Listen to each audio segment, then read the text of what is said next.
What's going on, y'all? It's another edition of the Mr. Black Show, man. For anybody who's new to the page, I'm Mr. Black. Please subscribe.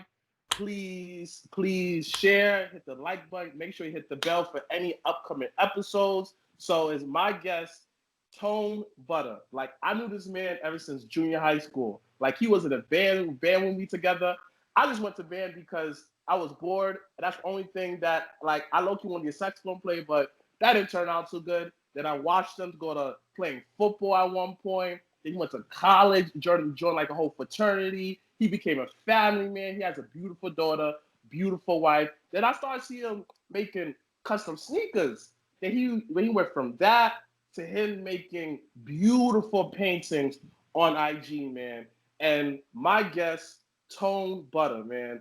First thing first, man. How you feeling today, King? Man, I'm doing well, doing well. I graduate my MSW next Friday, so I'm hyped. I'm been 3 years. Congratulations, man.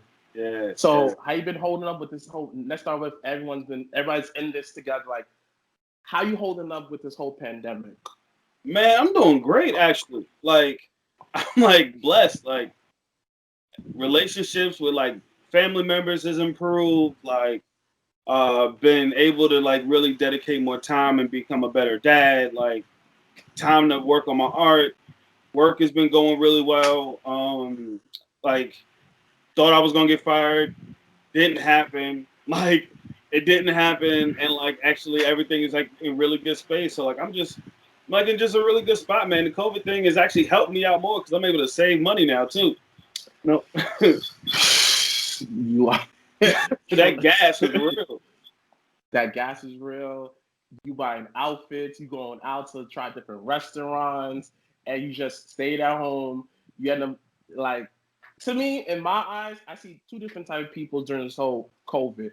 People that who made excuses and say and just complain, and people. What I noticed, especially within the whole Black community, once again, us Black people making nothing into something. I seen a rise of fashion designers, podcasters, and many different fields. Just Black people just say, "Yo, I can't just stay at home. Yes, I'm getting extra money through unemployment and stuff like that, but let me take the extra money and build something for the legacy." And like we are, like back in the day, they always say Michael Jackson said, "We are the future."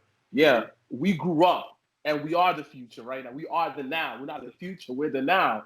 So Yeah. the fact that you just being so positive, everything worked out. I'm happy to hear that. So let's start from the very beginning, man. Like, tell me, like, first thing first, how you got the name Tone Butta? All right. So like for a long time, man, like I was just searching for my identity and shit. Like I was at like high school's last name, college. Everybody just started calling me Tone, and I played football. So like I struck like What position? I played that at the time I was playing defensive tackle. So I played defensive tackle and guard in college. I mean I wasn't star. I didn't play that much. Like I got in some games. I had some solid runs. But like it was just it was I was struggling in practice for like a month. Like nothing was going right. That was on Um, the college level? yeah, on the college level, and my coach like he would just talk. He would just talk a lot of smack. He's from the Bronx, so we playing. I'm just having a bomb ass day. Like I'm beating everybody. Like I'm slipping off blocks, making plays, and my coach was like, yo, he's too slippery. He's like butter. Oh, we gonna call him Tall Butter. And then like this was like my sophomore year of college. Like I'm struggling. Like this is probably like the first positive thing that really didn't happen on the field. And like it just stuck. Like everybody started calling me that. Like my teammates like will like use it as a joke at first, but then other people just started like hearing them call me that, and everybody just started calling me that and calling me. And I was like, all right, fuck it. My name is Tone Butter. You know what I'm saying? Like, it is what it is. It's not a bad name. It works. You know what I'm saying? It's different. So I love it. So you mentioned that. So what college did you go to? And you mentioned that you're trying to find yourself. Like, describe that journey from finding yourself and somewhat getting your identity in college. Explain that journey. So like I went to Southern Connecticut State University in New Haven, Connecticut. Mm-hmm. That's where I met my wife, Mm-hmm. sophomore year. But like the whole, I think like, man, even from like when I was like, when I knew you, like when we was kids, like I like was always a person that like did so much different things that like I was never centered in one group, right? So like, but that traveled like all the way through high school, even into like college a little bit, and then like like from then on, I like started like rebranding and like figuring out who I was and things that I needed, and it started working on like my mental health and all that, and like building out like changing core beliefs and stuff like that. To like now, like throughout the time I've been getting my MSW, like I didn't figure out like what I needed to work on. I've been able to assess and like just really target like things that affect myself and my being like on from a mental health standpoint. And like now, like at turn 30 in a couple weeks, I'm like finding my own. Like at 29 years old, like I feel like I'm finally getting it. Like I finally understand who I am, where I fit. You know what I'm saying? And how things going and how I want my life to be. You know what I'm saying? Not on that mask and that costume and you know what I'm saying? And doing all that. So like it's just really good right now. You know what I'm saying? So you mentioned something that you worked on your mental health, right? What are Mm-hmm. some of the steps that you took to work on that mental health? To work on your mental health, sorry. Acknowledging the shit. Like that's top. Like just first thing was just like saying like, yo, like you're not okay, bro. Like you're not okay. Like just I was like drowning in, like I was like drinking sometimes or whatever, or like I would just be like partying or whatever, or like just running from it. Like I had football, so that was an extra escape, right? But like when I got out of ball, like there was no extra escape. It was like you really had to like sit in and deal with what was going on. And like just really challenging and like started to like recognize patterns and just being self-aware, like, yo, why is this always happening? Like why instead of getting mad that it happened, like figuring out what's the root cause of stuff and just started like digging and digging and digging. And like this program that I'm in now at Simmons University in Boston, it like learning the techniques to teach others, I started applying it to myself and having like every other day 1 hour therapy sessions with myself, you know what I'm saying, and just kind of working through a lot of stuff. And it kind of like helped me like, and like I bounced some things off of certain people, you know what I'm saying, like still like it's still hard to like go out and talk to people, but like this process allowed me to be like to have those internal skills, so when stuff does arise, I know how to handle and manage them when they come up, you know what I'm saying. So you mentioned the program. So what's the program called? And how long, like what else tools did they give you in the program to help you with your mental health? So it's Master of Social Work at Simmons University. I'm on the online program right now. It was the internships that I was put into, they were really dope. One was at outreach center, outpatient center in Maryland, and another one was in a elementary school in DC. Man, and like being in those spaces, I done learned so much. Like my professional work is aligned with social work. So like What's learning. your professional work? So I do restorative justice. So I help schools implement restorative justice practices to help like get rid of this exclusionary discipline practices and building community engagement with the youth and families. To the viewers who may not know, break it down a little bit more. All right, so so a lot of my work, my life's work is to eradicate the school to prison pipeline, right? So like making sure like students have the opportunities to not be pushed out of the classroom, get them out of classroom hours, get the necessary support. So now we're not dealing with a lot of rehabilitation and support at the age of 20, 21, 22, 23. When things get more serious, we're able to like handle them at a much younger age of like 4, 5, 6, and 7, when it's just a kid running down the hallway, right? So what we do is we help teachers and educators build community through a circle practice that has indigenous roots, and then from there we using like nonviolent communication and restorative language, just like affective statements, like I statements, to take away shame and blame from the youth and build in moments of conflict instead of tear down and rip apart the relationship. So basically, you're just something that you mentioned that was very key is you're trying to get rid of the from school to jail pipeline. Mm-hmm. And one thing I have noticed, like even when we grew up, I-69 and stuff like that, is a lot of people we was cool with, a lot of them are in prison. And a lot of stuff could have just easily just been avoided just by having people like you, just a lot of male figures. Because a lot of us, like, let's be serious here, a lot of us grew up in a single home household and not having a male figure, and also the point to have the female figure, because you get to see it from two different angles. And the fact that you doing that, like, that's awesome. You know, if no one ever told you this, that's super dope, because we need a lot of people. You're welcome. A lot of people who look like us, who've been through what we've been through. And of course, you've been through many different walks of life, you know, so you have a different standpoint on life. So I applaud you for doing this job, because a lot of men will not do this job growing up. There'll be a lot more females in that field, which is cool, great. But when the men go to step up and just be a leader that we need for us men to be in this community. So you mentioned something. Let's backtrack a little bit. You said some of your belief you have to unlearn. Well, what were some of your belief that you had to unlearn for you to actually get healing? Oh man, just not being good enough, man. Like always having like that anxiety of not being good enough, and like the shit translates to like a whole bunch of like the way you carry yourself, the way you look at life, Wow.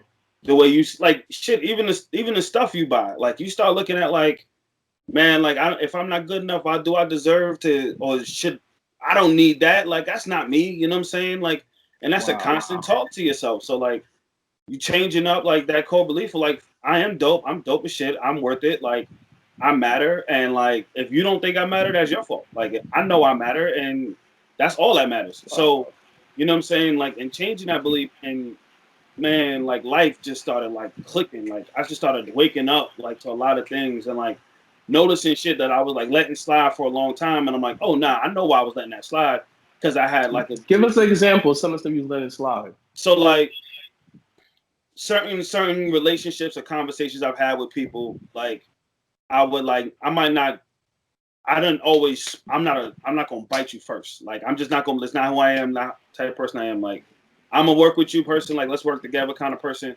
I'm not gonna attack first. Like that's just unless you really give me a reason to. Like if you put me in the spot, like I'm coming out and it's not gonna be good. But like overall, like let's just keep peace, let's work together, we all working cool.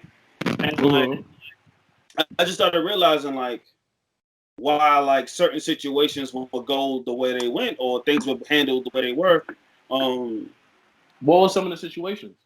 Just like casual everyday stuff, like you know what I'm saying, like taking on too much work, not saying no, like you know what I'm saying, like putting too much on my plate, stressing myself out type shit. And like you start realizing like no, my time is valuable. Just because I'm not doing nothing don't mean I'm not busy. You know what I'm saying? And that's real. So let's backtrack. How was your upbringing? Like how did you grow up?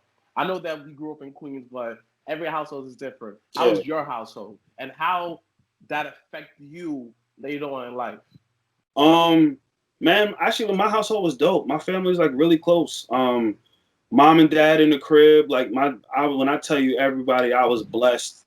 Like my father and my mother like grinded, did everything they needed to do. I come from like a background, like my great great grandmother went to graduated from college, right? Like that's just like the lineage like we have in my family. And then me, everybody in my house at least got a degree. Like we were really blessed. Like tight knit family, mom and dad at every sports game, every award show, every concert, everything. Like and I was tough. Like I was angry. I didn't know what was wrong growing up, but like they stuck in there, and like every chance they got, like they made sure I was good. Like we was always fighting to make sure like we all worked out. And like it's key. Like family is top notch for me. Like they close. Like at the rib. Like everybody. My family is my family. You know what I'm saying? I definitely noticed that. Like one little key, I remember. Like I have weird memory. I remember the weirdest stuff sometimes. I remember you used to always mention your dad. Oh, my dad, my dad, my dad, my Oh dad, yeah. my dad. Oh I yeah. remember like a couple of times like you got like a bad grade or something like this. Like, yo, man, my dad's gonna kill me. Oh And I'm yeah. looking in the back like, dang, man, like I didn't realize. I'm gonna confess, I was jealous of people who had fathers in the house because I didn't have no dad in the house, so I Mm-hmm. never understood why. And I'm looking like, damn, what's big about his dad? My dad ain't gonna do nothing. I realized in older, like, dang, you having that sturdy father figure, you Mm-hmm. end up having that sturdy base compared to someone like me who didn't have the father figure. So I had to go out and learn how to be a man on my own, Mm-hmm. good and bad, because I'm carving out my own path though. But still though, having a father figure like you mentioned, having a whole 2-family household, like that was a blessing. The fact that your grandmother went to college, so she set the tone for the whole lineage after her. Mm-hmm. And man, the fact that you nodded that was a blessing. Some people think, oh, I have a mom and dad, they still move out on the streets. You looking like, yo, bro, like, why you in the streets for? Like, you have Uh-huh. you have a 2-family household, and you have 2 different incomes. They have pretty good old jobs. Why you in the streets for? Like, that Right. never made sense to me. Like, but like you said, I'm not never stressed. seemed valuable. Never Yeah. like you said, like, wow. So go ahead. Sorry to cut Like you off. like I'm not living on survival. Like I don't want to live like I gotta survive. Like I've had to do it for like a couple years. I was like, ooh, nah, nah, I'm good. I'm okay. Like that shit look cool in rap videos and podcasts in which what everybody doing. That shit look cool. Nah. And I work with kids who really gotta live like that. No, nah, I am good. Like I'm gonna make sure like my family don't have to go through that. Like I'm not trying to deal with that. No. And it's like everybody that deal with it, like peace be with you and like keep grinding. Like you just dope. Like, you know what I'm saying? But like I know like I just don't want to live like I just can't live like that. I did it before and I don't want to do it no more. So, since you mentioned it, man, tell me, walk me through when you had to be on survival mode, and how was that adjusting to survive from living life to survival mode? So like I was just so when I was in college, like especially like my last year, like it was to the wolves, man. Like I had bought a whip for like 2,500. It was like a '97 Blazer, 2-door Jones. I miss her. Um, but like I was just like really just grinding. Like I was working 3 jobs. Um, was missing rent. Like almost lost the car insurance. Like got into an accident. Like all types of stuff was going on. Like I had nowhere to go. Like it was just like you gonna have to suck this shit up and you're gonna have to deal with this shit. Like no matter what. So I was working 3 jobs, playing football, and going to school full time. Like that shit was terrible. Like I was like, I'm not doing this again. I'm never. And then when I moved down to Maryland, like I was working 60 hours a week, getting paid 460 a week, every 2 weeks. So like I was, it was like, Hold it on. was crazy. Wait, It was hold on. crazy. Like Hold on. it was You wild. said 60 hours every week for basically in total 120 hours for 2 weeks in total for $460? Yeah, brother. Yeah, it was. So I did it. So I did an AmeriCorps program. Like, granted, we was blessed with food stamps, right? So like What I've been exactly is that program? Like you just mentioned, so I've never heard that program. What is so it? I did City Year, which essentially we like go in and be a mentor to students, mentor and tutor to students in schools like underprivileged schools and stuff. So like I worked in that program. It's a stipend, so you get like food stamps. You got like Metro cards to get to and from work. But like other than that, you still had to pay rent. You still had to pay bills. Like you still had to pay. Like nothing ain't stopped besides that food, getting to and from work and getting some food. That's it. Hey, so during this time, so you in college and you doing your thing, whatever. You went to survival mode. Now backtrack that. What made you join a fraternity? That's what it's called. Right? I don't want to, Yeah. miss. Okay, fraternity. Like, what made you join a fraternity? That's question one. And how was your experience being in that fraternity? Well, you're still in it, obviously. Basically, make a better question. What made you join a fraternity, and what life skills had you gained from being a fraternity? So my dad went to Elizabeth City State University, and he graduated from there in '84, I think. But like some of his best stories was of the Bruz, like the of Q's. Like every story he had from college was like the Bruz, the Bruz, the Bruz. Like some of his best friends are the Bruz, like from college, and he always used to tell me these stories, and I'm sitting there like, you remember, my dad was like 6'5", 330 when I was a kid, so like I'm sitting there at like 10, just sitting, staring up at him, and he's telling me these grand stories about him in college and having all this fun and brotherhood and friendship. So I said at 10, I was like, yo, Dad, I'm gonna be a Q when I grow up. He was like, you sure? I was like, I'm telling you right now, at 10 years old, I'm gonna be a Q, no matter what. He was like, all right. So I got to school, found him quick, you know what I'm saying, and became a member of the organization. And what it honestly taught me a lot about dealing with adult shit as a man. Like my I dad gave me like that. a lot of guidance, like growing up and how to carry yourself and be the best man you can be. But there were certain things that like the frat brought to my life that taught me like just how to handle some adult stuff, some adult male shit. You know what I'm saying? Start to really put you in the fire of like, this is a fraternity, you know what I'm saying? But like you gonna grow like as a man in this fraternity and learn some core values. You know what I'm saying? What are Yeah. some of the core values? Man, I can't give you all that, man. I can't give you all that. I ain't gonna give you. I think it's too deep. I think it's too deep. So give you all moonwalk back. Trust me, man. I can give you one thing. No, our motto is friendship is essential to the soul. So our motto is friendship is essential to the soul. Being a brother is key. Like you got your brother's back, your brother's keeper, and just being there for each other. And that's why, like you notice, like you'll see old Qs everywhere. Like might not ever even met each other, excited when they see one. You know what I'm saying? Just that brotherhood and that feeling of being together. It's just truly amazing. It's special. Wow. Yeah. Wow, that's a blessing. So you're in the fraternity, you're doing your thing, playing football, and you mentioned earlier that this is where you met your wife. Like, walk me through that. Like, what was how was you meeting her, and what was the moment you realized that, nah, man, this is my wife for life. Like, I'm gonna marry this woman.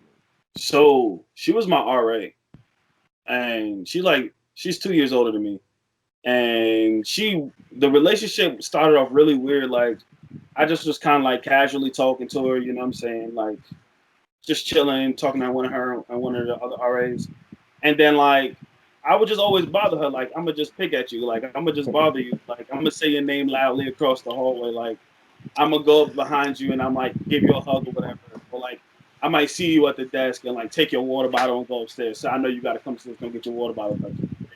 And she hated me.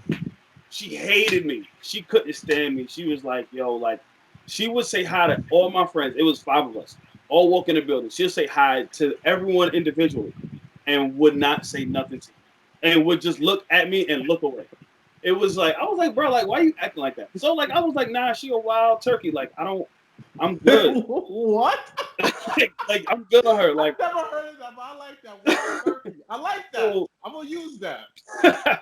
and she but I worked at the desk too. So like she came to one day we was on shift together and like we just started like talking like in the beef was no longer there. Like it started like I made her laugh and I've been making her laugh That's it. 10 years, man, for the past 10 years. Wow. And like it's just been amazing. It's been like a wild ride of like us growing. Essentially, she's been with me since became an adult.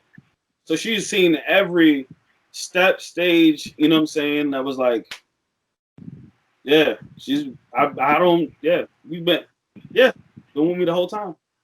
So,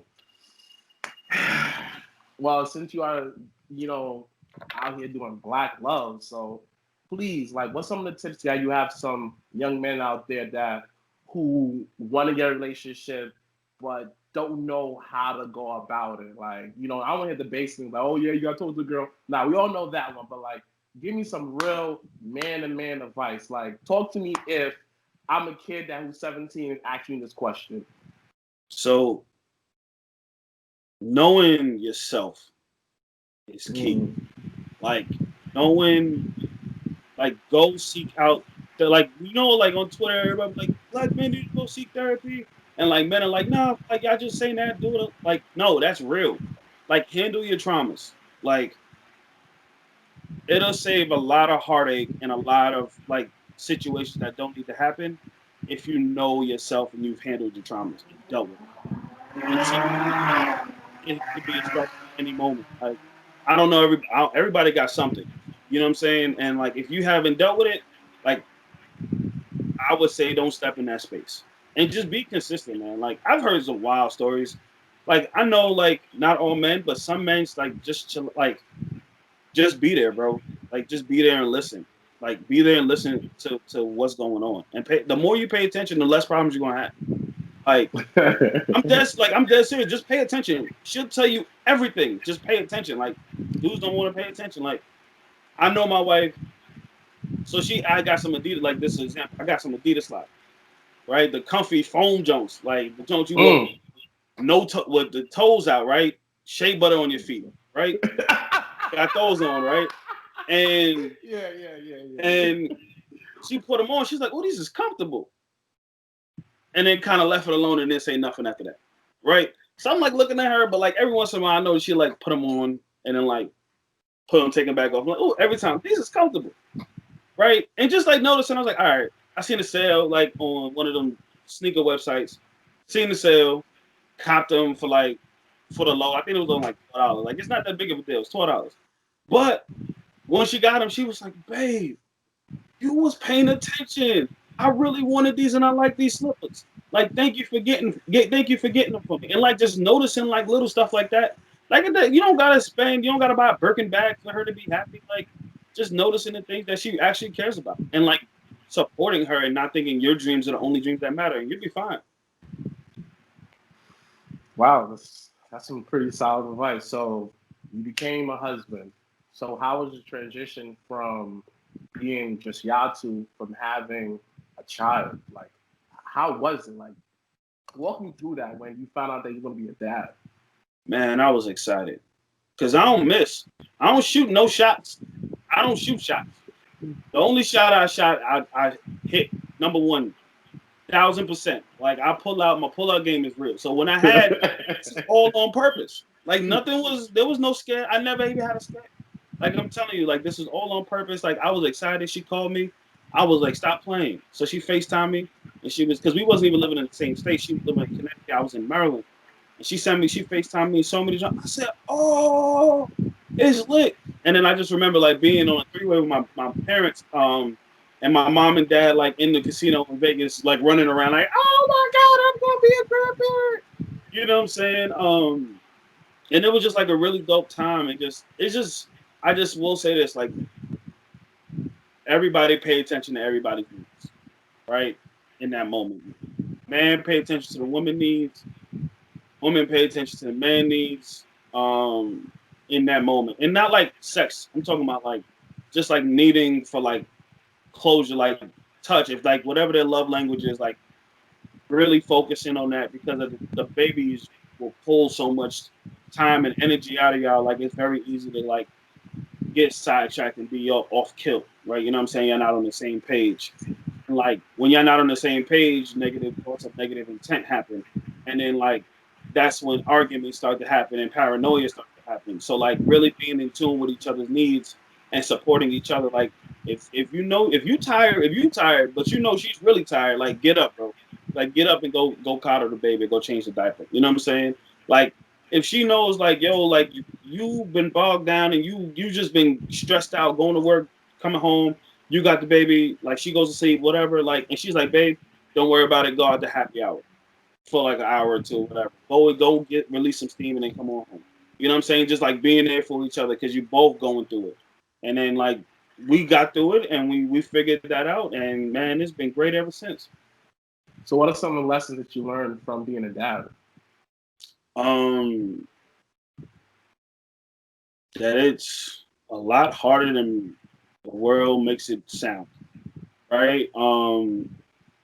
especially being a dad of a girl, like you want to make sure you provide her with the necessary skills to handle life, but then you also want to give her like a model. You also want to model the type of man that you want to be with, like model, like just what a good man is supposed to be. You know what I'm saying?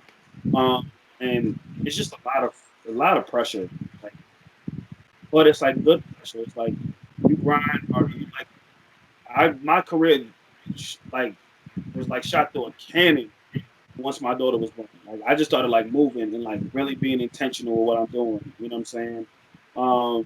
And they just teach you like how, especially like men, like baby girls teach you how to be super vulnerable. Because ain't nothing like playing on the ground. Like today, I was playing on the ground with my daughter with some Barbie dolls, and like had like a whole scene, and we was just in there having a good time, laughing and giggling. Ain't nothing like that. Like on a regular day, you ain't see no grown man playing a Barbie 9 times out of 10. But Nah. like, yeah, when you got your baby girl, she's like, "Daddy, come on, please, let's play." You like, all right, bro, come on, let's go. Don't you worry about it. Come on, let's go. You know what I mean? So how do you still maintain your social life, your work life, and you being a father and you being a husband? COVID. That's how. Because everything's in the same spot. But not like on a regular day, like when all this isn't going on. Just being strategic, like with what you're doing. So like, and just having that support. So my wife really supports me. My wife Dominique really supports me, like in school. Like I was doing internships, so like I was working 40 hours a week. Then had another 20 on the back end for my internship, and she was just like really supportive and making sure, like she would pack my lunch, like just I'll be on the road all day. Like she'll anything to kind of make the day easier. You know what I'm saying? Was just like she just really was supportive, and then also just well, like I said, be strategic. Like there's gonna be days you can't go out to the bar. There's gonna be days you can't go to this event, and you're gonna have to be okay with that. You know what I'm saying? And not really getting like letting FOMO, like fear of missing out, like get to you. Like you can't let that happen because you think you got fear of missing out hanging out with your friends. You should have more fear of missing out time with your family because the memorable moments happen. You know what I'm saying? So like just being strategic and setting boundaries. Like the thing I'm trying to set boundaries on right now is like the paint because I get locked in and it's like I'm down here for hours. But like just setting boundaries, like all right, from this time to this time I got work.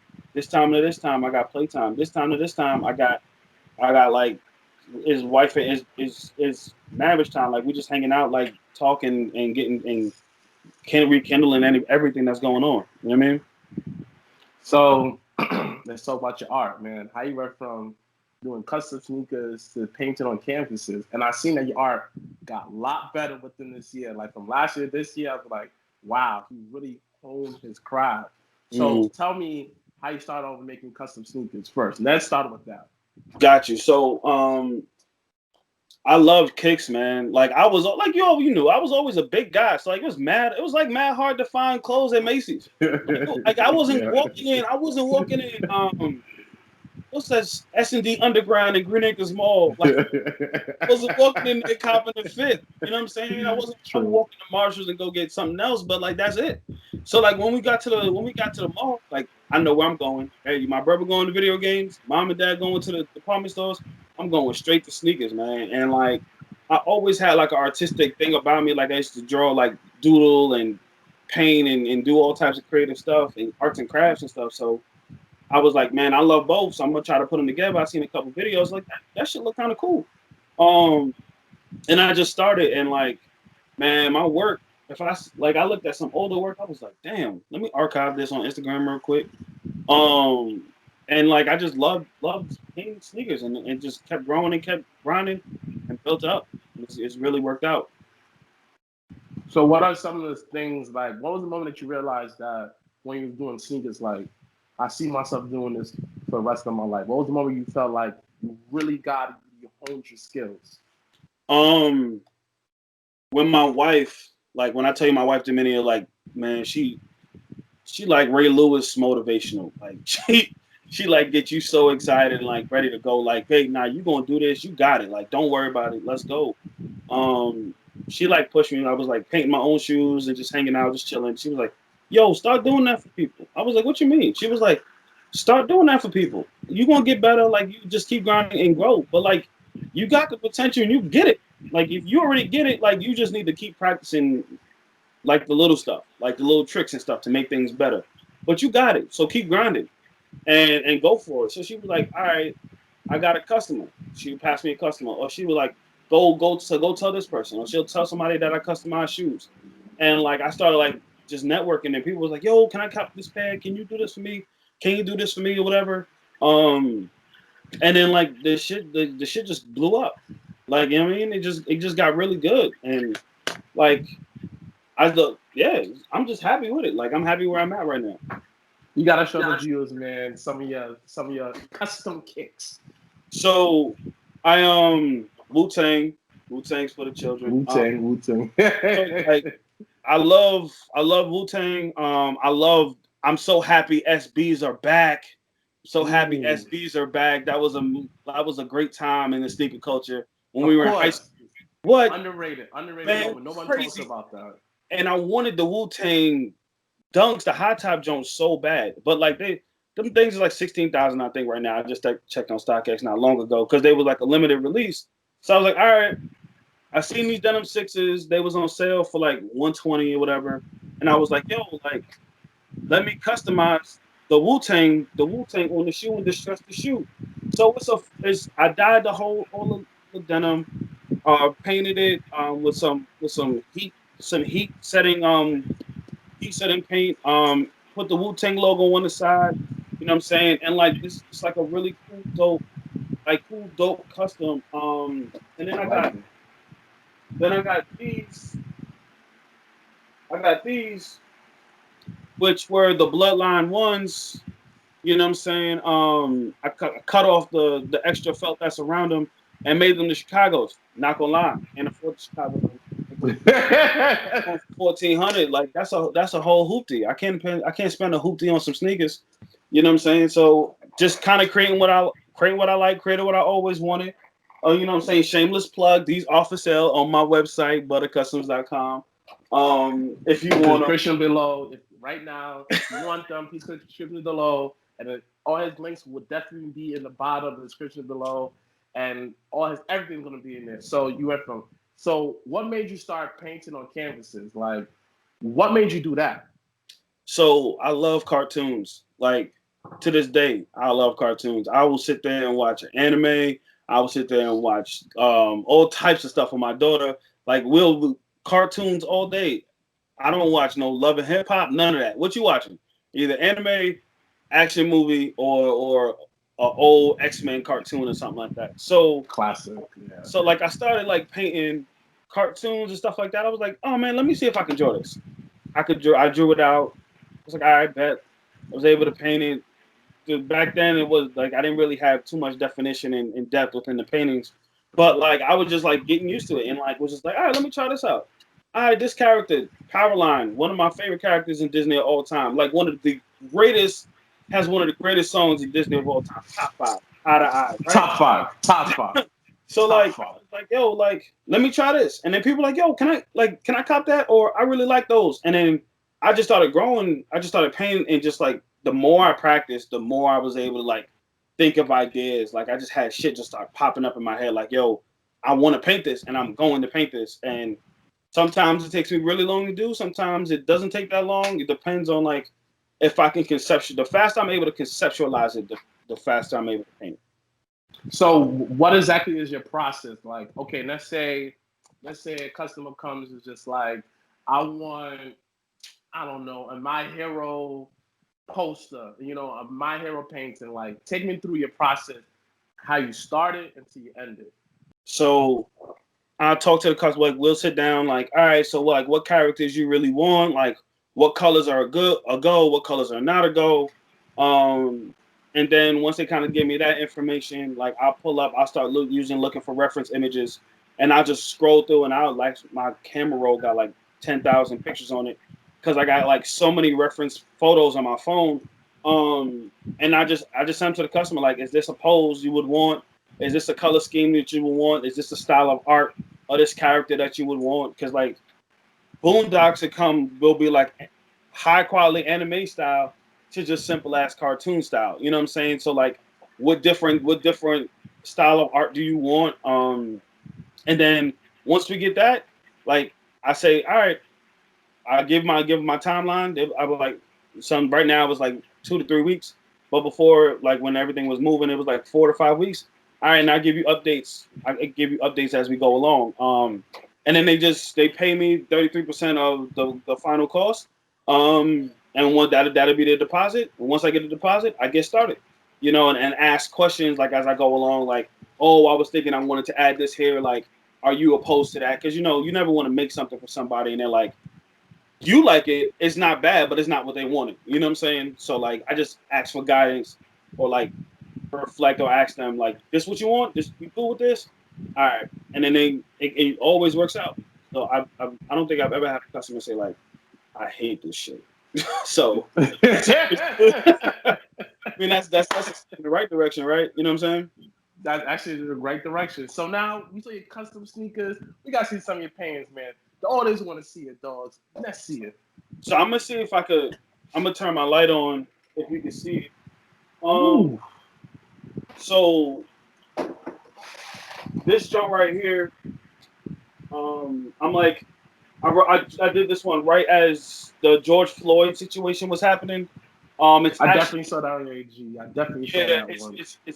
It's actually a claw machine grabbing actually a Sambo character with the names of black people that have been killed by the police in the machine, and it just really represents like the game that America plays like in our death. You know what I'm saying? Like everything's a spectacle and they like parade us around as like just like that we're dead, like we're not worthy or whatever. You know what I'm saying? It's like a game to them.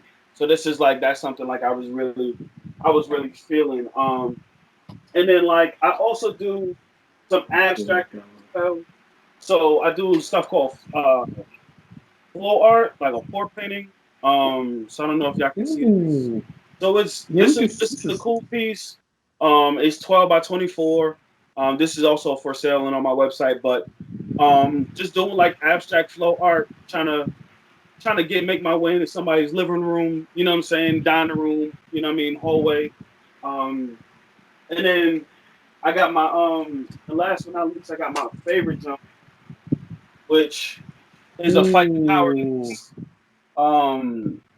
Do the Right Thing is honestly one of my favorite movies of all time. Nobody's really fucking with that movie. I don't care what you say. That movie's classic. Got some of the best scenes. Jordans, everything. Radio Raheem is like a character like I feel connected to it as a black man. So like I painted that joint. I was working on it for a while. I let it sit. Then when George Floyd was killed, Breonna Taylor was killed, Ahmaud Arbery was killed. Like I was like really like empowered to like finish it.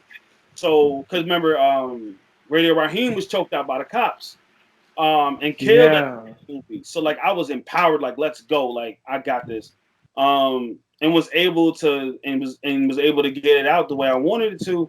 And then I was like, you know what? Let me put a briefcase handle on this junk so you can like walk around with it like it's some luggage. Like a real boombox. And it's actually been probably my most popular IG post ever. Like I think I got like almost 600 likes on it like in a couple days, and it was crazy. Like my phone ain't never blow up like that.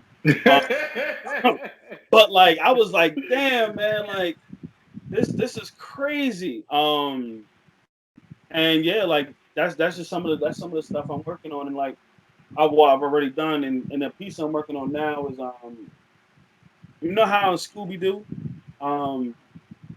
you had like they will always catch the villain, they pull his mask off, and he's like, I would have gotten away with it if it wasn't for you meddling kids. I'm actually doing a black hand holding the Klan's mask up, with a man tied up. You know what I'm saying, representing like the police in America. You know what I'm saying? I can't wait to see that. I can't wait to see you drop that, man. Like, so who are some of your inspirations when it comes to your art? Honestly, Keith Haring is like one of my is like an artist I'm like really inspired by. And then Basquiat, like for a lot of people, like I love using the Basquiat crown everywhere. Like any chance I get to put that crown on something, I'm gonna put it on something. Um, but like those two are like probably the top two for me. Just because like they represent like a time in the New York City where it was just gritty and grimy. Keith Haring was like on the trains was all graffitied up. You know what I'm saying? And then just like a couple like local artists, this guy named Des Customs up in Maryland, man. He top notch, man. Like I just followed him and just like yo, I'm trying to get to where you're at. Like he got a lot of experience. I got a long way to go, but it's just he just keeps me going. Like every time he'll come up with something, I'm like, damn, that shit is. I love it because he's just a really good artist, man, and it just inspires me to just like keep pushing. Okay. So I know next week you're graduating. What are you studying anyway? Like, what is your major? So I'm getting my master's in social work. So my goal is actually to be a school social worker in DC. So I've been So I'm getting my master's now. I'm about to start studying for the first graduate exam to get my first licensure, and then so I can start to get my clinical license, so I can provide therapeutic services to kids in the city. So what made you get into human service? Why that? I'm good with people, man. I'm good with people. Like I'm really good with people. I build relationships easily. I'm able to maintain them at a pretty high level. And it's just like seeing growth is just like inspiring to me. Like seeing a kid I've been working with, I'm like, yo, feel like I'm beating my head against the wall. Like, yo, young man, like my man, like I told you, this is how we got to do this. This is how you gonna win. And just like, because I was a dean of students for a couple years, right? So like that was the role I was in, and like I just noticed like I wanted to provide more skill building to youth anyway. And that position didn't allow me to, but being a social worker, that's what you do, right? You know what I'm saying? You build skills for youth. You build skills for your clients, with your clients. So it's just something like I was like, yo, like I want to be a social worker.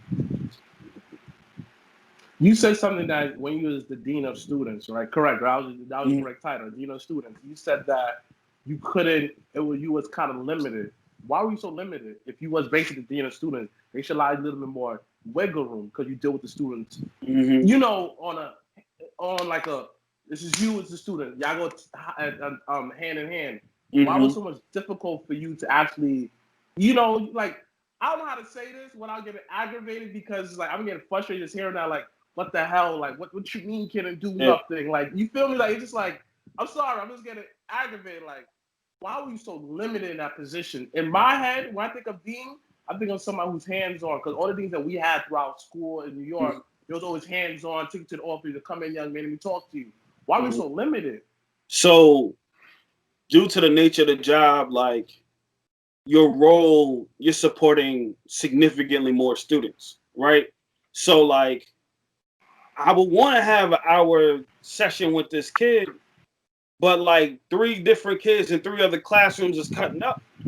I don't got the opportunity to sit there and really guide him in this situation, or like it got to be like off brand. Like I'm pulling him 3-4 times out the day to kind of get through this conversation because there's so many other kids that need that same support, like at the same time, right? So like it'll be like I'll be with one kid, 2 other classrooms. Hey, Tom, we need you to come to the office. We need you to come to this. We need you to come to this room. And then you look up, and it's like you got like 4 different kids with 4 completely different problems, all personal, all can't say nothing in front of each other. And it's like, how can I really get this work done with fidelity if I got too much coming at one time? You know what I'm saying? So I definitely know what you're saying. So, I want to word this right. What was some of your high? Like, what was the moment where you realized that I got through this kid and I did it? And give me a time where you felt that if I just had a little bit more time, I could have helped this kid out. So one of my this kid is like my little bull, like my little man. He got there midway through his freshman year, was struggling, fighting all the time, always had like um relational issues. Couldn't really connect with people. But like he was a cool kid, and I seen like all he wanted to do was be silly and have fun and be accepted, right? So like, especially this was the time of me going through my own like process of Mm-hmm. figuring out my own beliefs. Like I was like, yo, I like seen him grow and grow to like there was like it was like a semester. No, it was his junior year. He didn't get suspended at all. Like he got suspended like was getting like 4 or 5 times, 6 times, 7 times throughout the year, like getting suspended. He didn't get suspended at all. And I was so proud of him because I knew what was going on at home. Like I knew what was going on at home, and it was rough. It was a really tough situation, but he was able to persevere and graduate, um, Wow. and like be the first person in his family to graduate high school. So like to Wow. see him like really struggle, like it was not a cakewalk. Like he got into fights, got into really tough situations, like all types of stuff, and he was able to like pull himself out and like get his diploma. You know what I'm saying? Um, yeah, and like another was another time where I had just a kid that just couldn't get right, man. Like I'm like, yo, my man, wake up! Like, but he couldn't get right. I really wish we just had more time together. Like he got Dang. kicked out of school. Um, like, but I would still see him around. All his friends went to the school, so like I would still see him around all the time, like damn near every day. But just not at that capacity that I would like to. And I just sometimes I just like, man, I just wish I had one more year with him, and we would have kind of did some. We would things would have been a lot different. You know what I'm saying? Wow. Wow. Like it's. I mean, one of the biggest lessons I learned in life is all you could do is plant the seed, you Mm-hmm. know, and just like one of the greatest thing I noticed roll from a concrete is usually that seed is usually planted like years ago. And the fact you see a roll come out the concrete, how I take that is the seed was planted years ago. It just needed a little bit more extra fertilizer, just needed a little extra rain, a little extra sunlight for that rose to appear. Mm-hmm. And the one thing I have to say that commend you, like the fact that you still had hope in him, even though that you couldn't talk to him in the capacity you were, we still talked to him. We saw him around the school and say, "Hey, what's up? How you doing?" This, that, there. And do you still keep in contact with him, or you know what happened to him? Last time I seen him was about 8 months ago. He was Wow. cool. Yeah, like when I say I like in this DC and Maryland, like the DC DMV area is a lot smaller than New York. Like everybody pop up everywhere. Like you could be from on one side of the city, like what are you doing over here? Or like you could be in Maryland or Virginia, and they'll pop up like, yo, why do I see the kids? Like I'm with my wife and my daughter. Like don't like I don't want to see y'all. Right? But the kids pop up everywhere, and like I seen him about 8 months ago. Like he was cool, and he got a kid now. You know what I'm saying? Kind of figure some things out. And grinding, like just doing his thing. Like, and he got a job. He got a good job right now. So yeah, I'm just proud of him. Like I'm just like, hey, it might have took you some tough times to get to where you need to, but it happened. Like you good right now, so just keep grinding. You know what I'm saying? That's all I can say. And yeah, like you did your job. You planted the seeds, and now the fact that he has a kid, has a good job, he's doing okay compared to it could have been a lot worse. You know, you Mm-hmm. could have a kid, you know, still in the streets or whatever, how chaotic situation was, you still would be in that. So, Black man, give yourself a pat on the back. Like the fact that he did it, like, you know, it didn't the time frame you expected, but at least he did it. So listen, don't be so Mm-hmm. hard on like give yourself a pat on the back for that. Like I'm gonna clap for you because it's just like just seeing your story, just like yo, a Black man's actually doing it. Like, so let me ask you a question. Like, how was it? How was what was the like? You mentioned that you went to college in New Haven, Connecticut. College. Yeah, I said that right. College, right? Yeah. You went to college in Connecticut. Then you went to the DMV area. What's the biggest thing that those three areas have in common?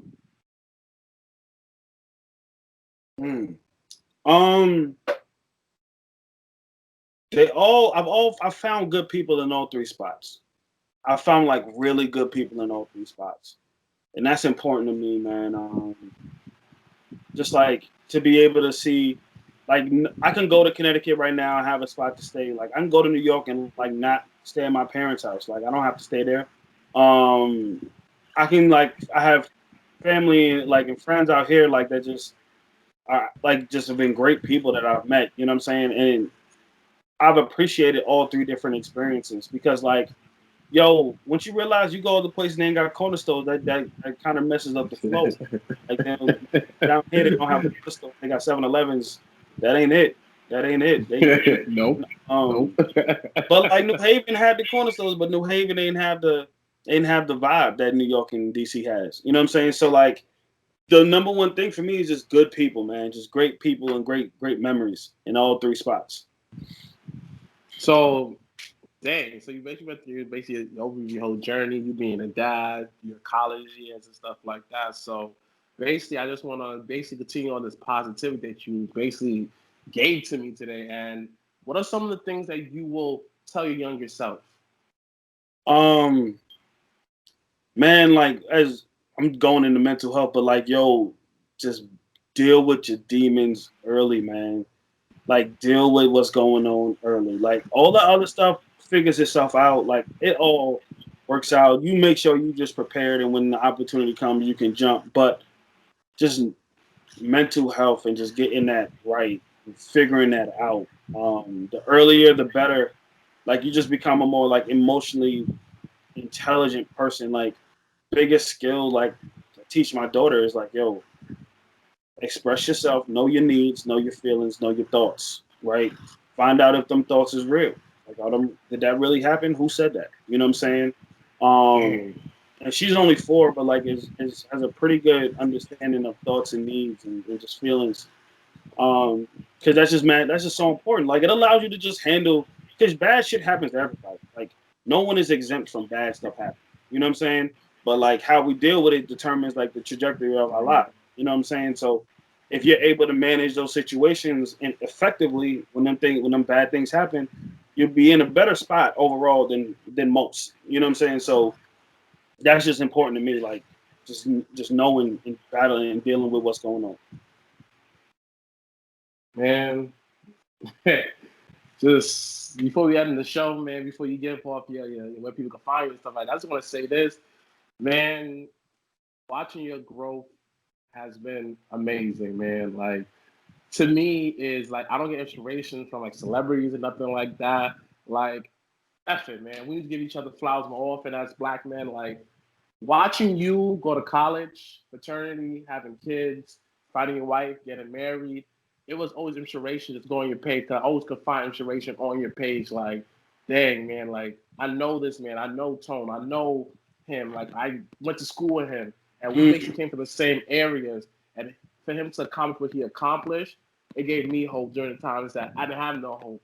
And listen, man, I'm proud of the fact that you improve your sneaker game, you improve your painting, you improve everything. Like your whole energy is different. You know, if you're not face to face compared to junior high school until now, the energy was very like you was very I won't say like defensive, but Oh, it was now you can say it. I was. You was. okay. You was defensive, you was angry, this, that, and third, but like I felt that you had a soft side because I seen you used to deal with a particular young lady during the time. I don't know if I can say her name, so let's not say her name. Like you know particularly I'm talking about. You was dealing with junior high school, yeah. Like I saw that, like, dang man, like Tony's a good dude, man. He's doing okay. Then I saw you always just turning her around, scolding that face. I was like, wow, okay, cool. Just to sit down and hear what you've been through. Like it wasn't like the typical you was in the streets though, but you still deal with some kind of mental illness during your time. You're still dealing with, and the fact that you're able to take inspirations from different fields of stuff you're doing, and the fact that you said something like just just owning up to stuff that you did. And like, that's the best advice that I give to some of my people, you know, like, not to make it about myself though. Like, I dealt with mental illness, depression, suicide thoughts, all of that, you know, especially as a young Black man. And, you know, it was just tough, you know. I didn't have no one to talk to no one about because, let's be serious, it wasn't cool to talk about mental illness, you know. And it pissed me off. It only got cool when celebrities started talking about it. Oh man, you know, I feel bad for Kid Cudi, man. You know, prayer hands. I'm looking like, bro, I just told you I wanted to kill myself. You said, man, that's tough, man. I'll call you back, nigga. Like, it's but like the response is real. That shit's real, man. That shit was real. Yo, and like you couldn't go nowhere else. And I commend you for not making excuses and you did the work yourself. And a lot of people can't say that they did it, man. And we will not be here if you took your life or something like that. It went a totally different path. So I commend you. Like, I appreciate what you're doing as a Black man for your marriage, you being a dad, you know, in your work, the fact that you took your inspiration from many different places and created this great Black art. Like, yo, man, like, man, I just want to give you all your flowers, man. But hold on, though, man. Like, I remember when you expressed what was going on with your own mental health. Low key, that was a wake up for me, though. So I want to give you your flowers as well. So, like, I was battling with the same shit. And my personality hit it a lot. But, like, when you came out and you was talking about it, I'm like, yo, like, because, like, you know other motherfuckers dealing with it. You know other people dealing with stuff.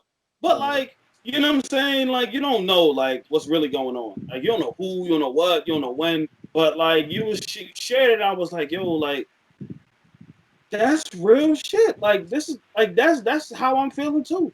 And it kept me, like, all right, why? Like, I just kept asking myself, why? Like, because, like, that was, like inspirational, like, really start to figure shit out. Like, it was like, man. Yo, he went through the fire, man, and I know what it feels like, and he was able to come out, man. Like, I gotta get this done. I gotta do it too. You know what I'm saying? So, like, I appreciate you for sharing your story because, like, it definitely helped me in my own journey as well. Yo, thank you, man. Like, yo, bro, man. Like, I ain't trying to cry on my show, but it's my show, man. But like, you understand, man. Like, you look like you look like you're crazy. People look at you like you're crazy. You look like I'm not crazy. I don't know how to express myself right now. I'm not crazy. So instead of me punching your face and flipping this table, I'm just gonna yell and scream. You don't know what's going on, and you go home. And it takes, to be honest with you, this is why I love the Black woman. It took a Black woman to take me aside. Like, a lot of times, a lot of men don't know how to talk to men, you know, because let's be serious. Our parent generation, the way that they talk to us, you know, may not be the greatest. Not all our parents, but someone looking like, yo, bro, who you talk to like that, man? Like, yo, just because I'm a little younger, don't talk to me. Even want to talk to me. But then there's a lack of middle child. Shout out to J. Cole. There's a lack of the middle kids, like, able to translate our parents and us. So it would be that buffer to each other. And it took a Black woman to basically said, come here, sugar. What's wrong? No. She said very quietly, did I yell at you? No, but still, I understand. It took a Black woman. So this is why I would say that, don't get me wrong, women are women. Other women are beautiful. I acknowledge you're beautiful for every other race, but I cannot see myself marrying no other woman but the Black woman. The things that Black women did for me in my life, able to just, I want to come home to somebody that if I said that, yo, this month effort's being racist, yo, I understand you being racist, but keep on going, man, because I got your back. And then when a Black woman says, you all right, sugar? Man, that makes me feel like I'm all right, man.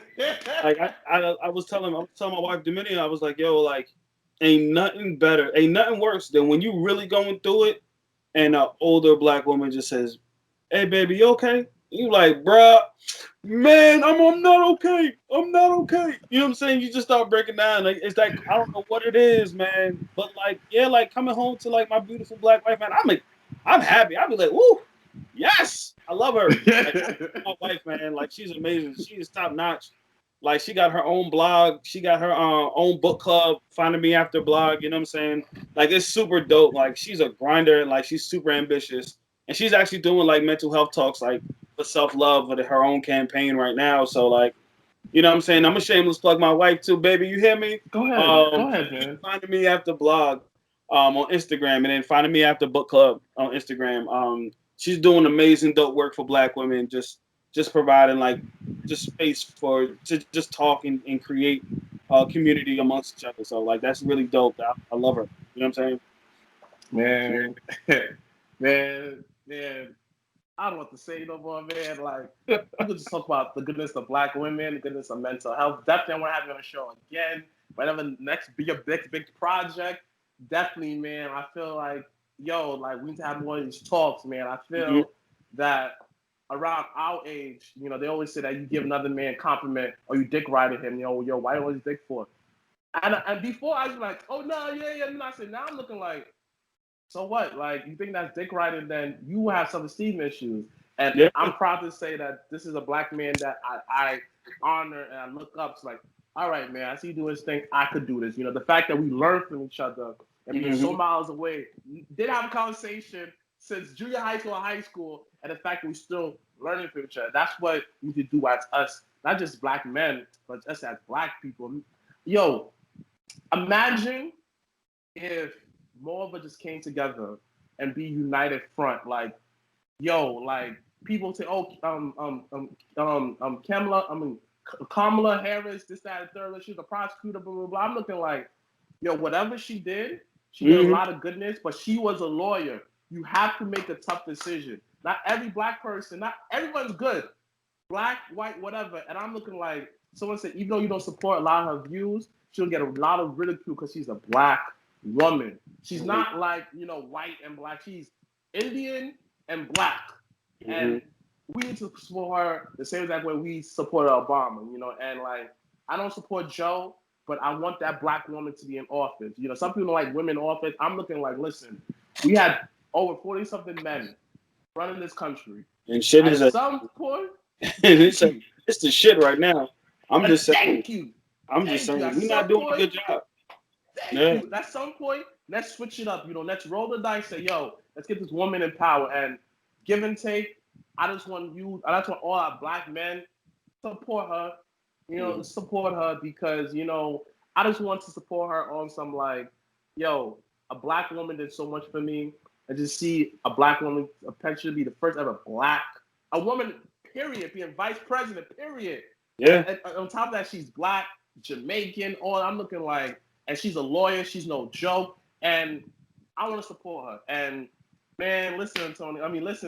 Sorry for coming by the government, man. Just some bad habit. Good, man. It's so good. I think ain't nobody told me that in about since 04, man. Since about 16 years, nobody called me Antonio. Like even my mama don't call me that. She was like baby or Tone. Like that's it.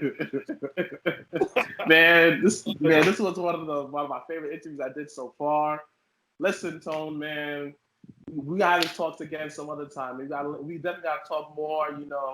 Like I want my audience to definitely just have an idea like Black men could talk. Black men have conversation. We cover some different areas of their life. I know there's so much more we gotta cover, but this is the end of the show, man. Please, where can people find your art? Where can people find your wife stuff? Where people can find you? Plug. All right, so y'all can find all my artwork on Butta_customs on Instagram. I do have my own website. Butta Customs is BUTTA customs.com. You can find all my original artwork. I got prints for sale. I have phone cases for sale. My sneakers are up there. Like everything that you would want that I've created, you can find it there. Just shout out to my wife's blog. It's Finding Me After blog. On Instagram, she has her own website, findingmeafterblog.com. And then where you can access her book club. She's actually having a mixer coming up in the next week on vision boards and it's a space created by Black women for Black women. So if you're interested in joining the book club, interested in just finding out more about her, she's at Finding Me After blog, Instagram.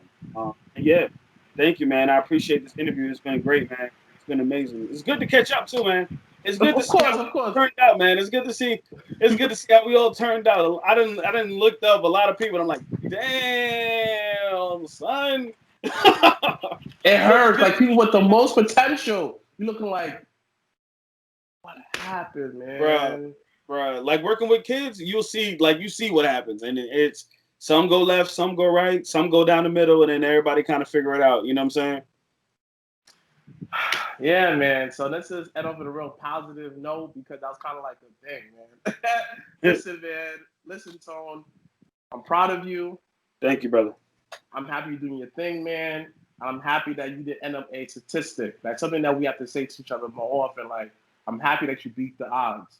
And you continue to beat the odds by just being you and your master self.